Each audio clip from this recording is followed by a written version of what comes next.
येऊन बी काय करायला तुम्ही पुण्य वाढवायले ना. खरं बोलणं काय पुण्य आणि खोटं बोलणं काय. आता तुम्ही खरं सांगा, 5-6 हजाराचं लोकसंख्येचं गाव आहे, किती लोक खरं बोलते ते सांगा तुम्ही. आता खोटं बोलायचं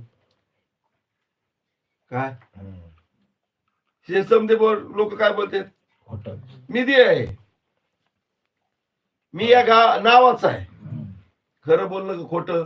खोटं बोल हा मी कार्यकर्ता आहे, खोटं काय खोटं मी भजने आहे, खोटं काय काय खोटं हे बोलणं कसं. खोटं मी महाराज आहे हे बोलणं तरी कसं. खोटं तुम्हाला वाटलं आम्ही सुरत आहेत हे बोलणं कसं आहे. खोटं हा वरून परिचय वेगळा ना. आतून समज जर तुमची सत्याची असेल तर मग ते खरं हा बाद समान झालं.